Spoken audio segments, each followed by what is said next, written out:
What's going on, y'all? Rob Anderson, Clean Power Wash, Salisbury, Maryland. I'm on our Christmas lights.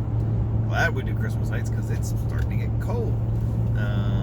It's only 43 degrees right now. Not too bad. I know other guys are in much colder areas, but they're potentially calling for snow next week, which is very odd for our part of the world. So, in all the pressure washing groups, the question begins to be brought up. How do I winterize? It's going to be whatever temperature do I need to winterize? Some of the questions, and I've said this in the past, are dumb. Do I need to winterize? Okay, well, how cold is it supposed to get? 40 degrees. No. What temperature does water freeze, folks? 32 degrees. So, the temperature is supposed to be above 32 degrees. You don't need to winterize. There's also different levels of winterizing, or at least dealing with the potential for freezing temperatures.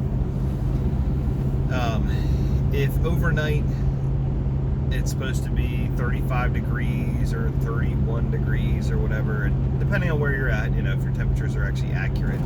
We're on the outside of the city.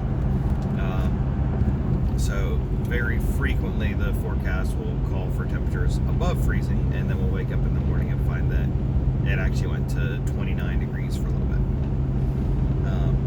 If it's only going to be below freezing for 1 to 3 hours, just blowing the lines out, blowing out, running your pump dry, draining the system and everything is sufficient.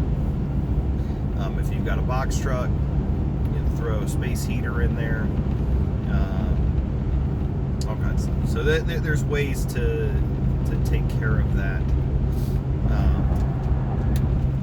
If it's going to be something where, one, your machine's not going to be used for several days, and it's supposed to be below freezing for, or into the 20s for more than just a couple of hours, then that's when you want to run antifreeze through your pumps.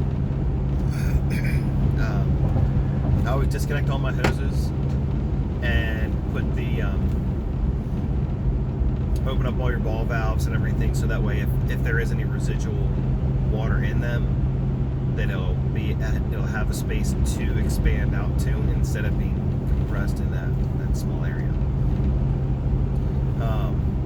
And then just once you're done with the next day, when you get ready to use the machine, you just run that antifreeze, blow it back out with the air compressor, and then go about your day.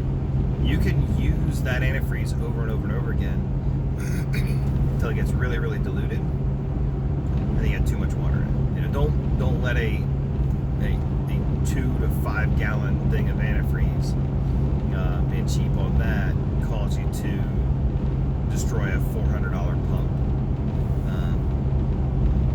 So if you're winterizing constantly, like if you have to winterize your machine every night with antifreeze, every 2 weeks I would swap out your fluids. It's a cheap insurance and prevents you from having bigger issues there. Again, with the freezing temperatures that we're looking at coming up on by, we will probably make another video later today with it, showing how we winterize all of our equipment. The basics though: create an adapter from your garden hose to an air chuck, hook your hose up to it, your air hose to it, blow out all your water supply lines. If you got a big tank and it's not going to be that cold, you can leave the water in there. If it's going to be very cold for several days and you're not going to be using the machine for a while, that's when I would go ahead and drain the tank. Then we'll blow out the pressure washer lines. Same thing, air chuck to the jumper hose. Blow out all the air out of the pressure line. Do the same thing if you've got a booster. You want to basically have it plumbed up so that you can force feed air into the lines that will then go through your booster or air diaphragm pump or whatever, direct 12 volt, whatever it may be,